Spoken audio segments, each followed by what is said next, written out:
Welcome to More Musings 9, ongoing saga of my battle with transitional cell carcinoma.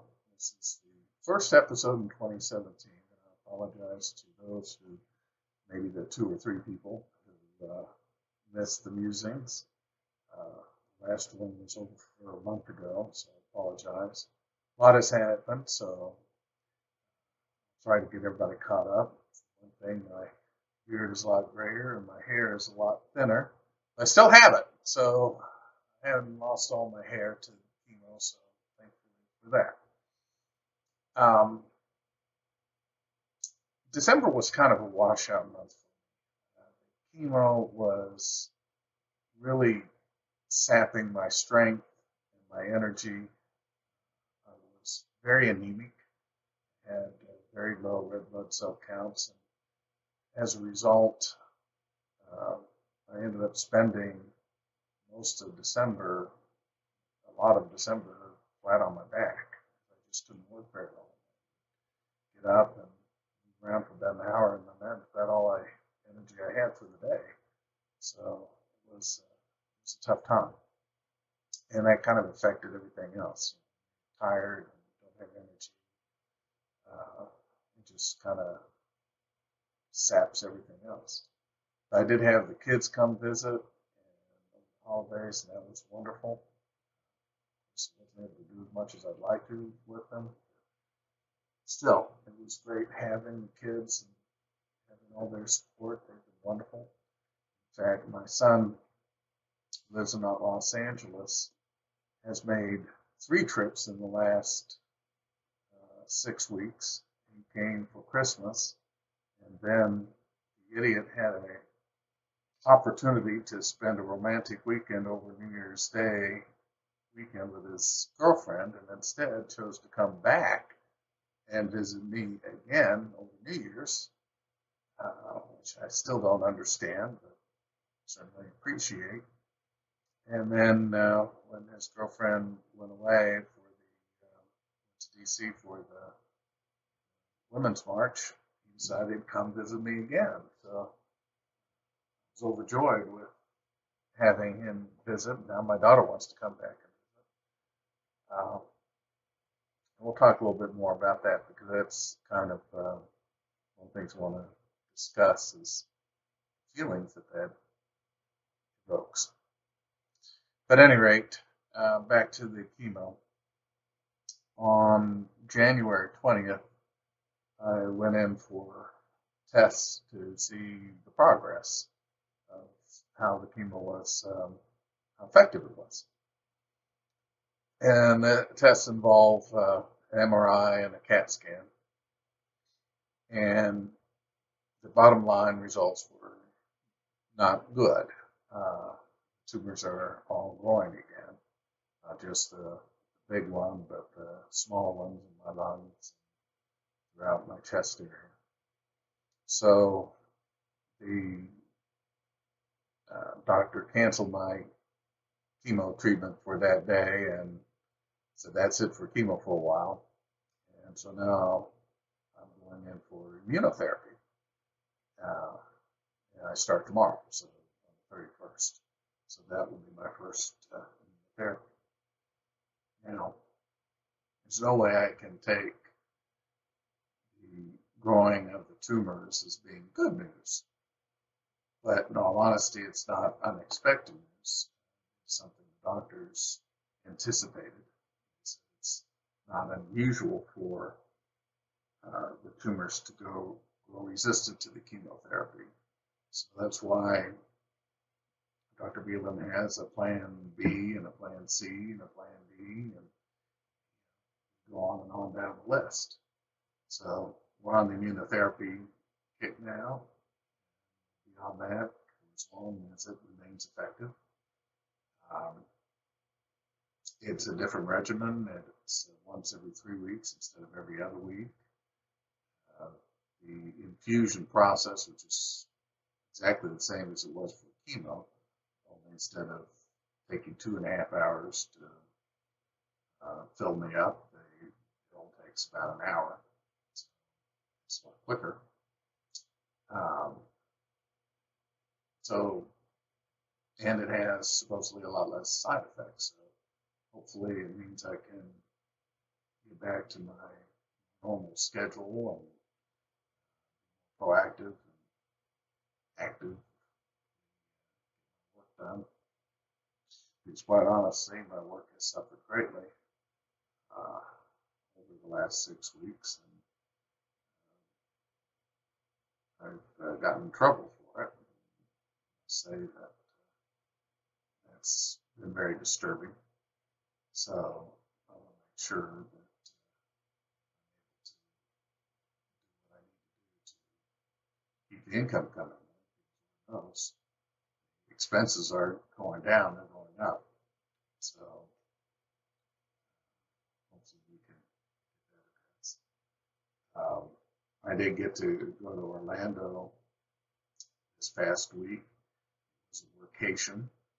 The PGA golf show was in Orlando, and that was the focus of why I went there. So I spent most of got there on Wednesday. I spent all day Thursday and Friday at the show. Of course, that really tired me out.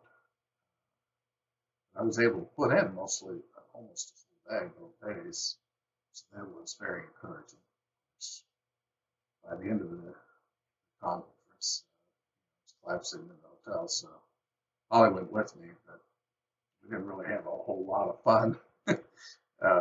We did go out to dinner a couple of times, including going to the Brazilian Steakhouse, which I love, which Holly likes that too. So,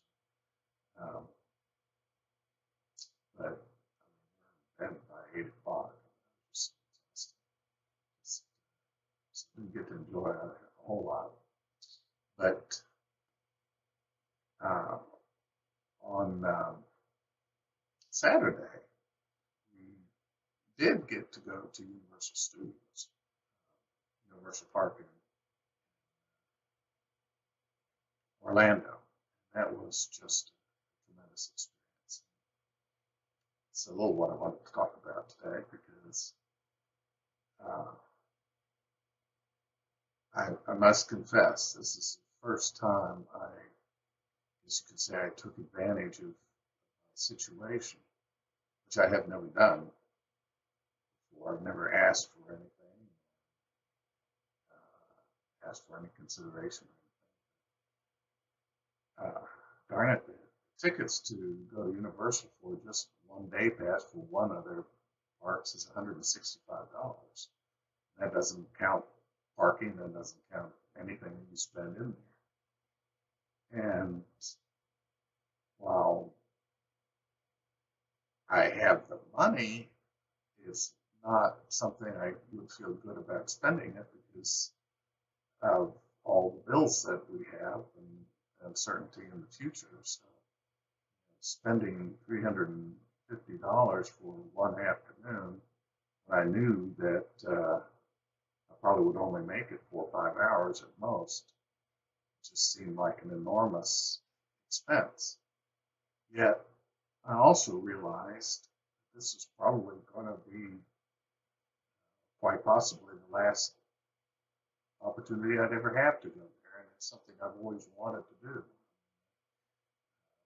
Always wanted to visit Universal, had the opportunity. I've been to Disney World a few times, but never Universal. And of course, I'm a big Harry Potter fan. A lot of that movies that they have there. So I took it upon myself to write to the public relations director at Universal. I explained my situation. I did not ask for free tickets. I just asked if there would be a way that they could be willing to give me a half off so that Paul and I could both go in for $165. I figured that would be something I could do. Well, much to my surprise and great excitement, Universal responded with not only free tickets, but 2 park pass, so we could see both of their parks. They also included this special access badge that once we got in, we were able to go skip the lines entirely. I mean, so we got to a shorter line, we got to go right immediately to the front of the line.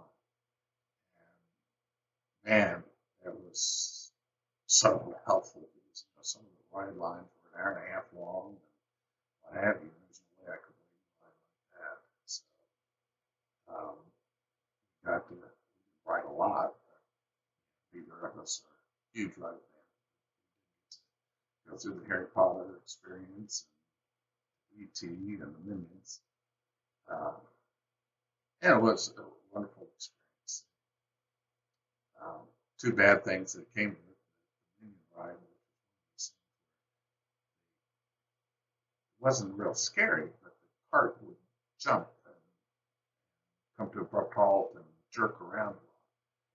And I didn't really appreciate how much that would hurt my stomach tumor.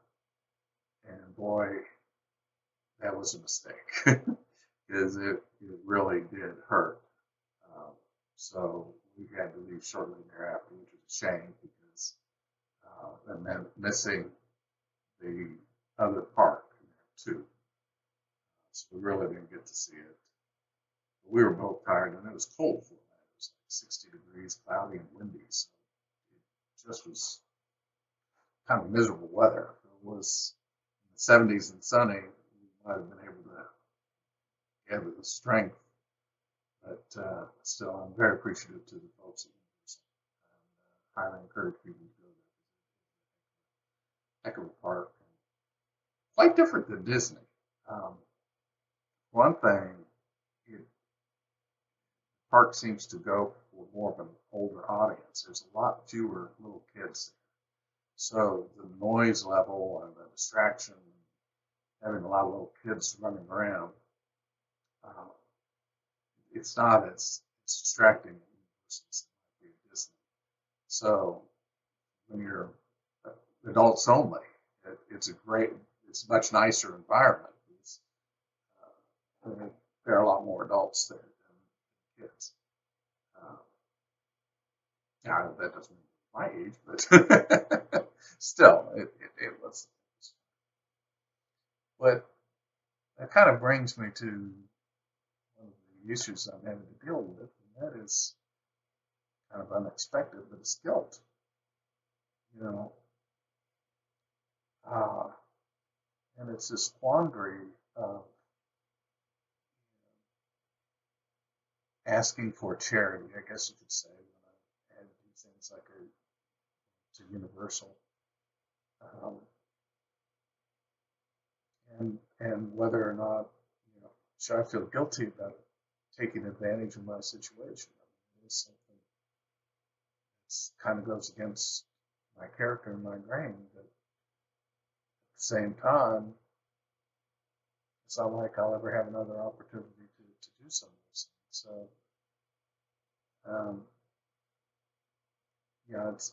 it's really a delicate line. I remember reading about this fellow in Kansas City. I still read the Kansas City Star every day and the Lawrence Journal every day, sports sections anyway.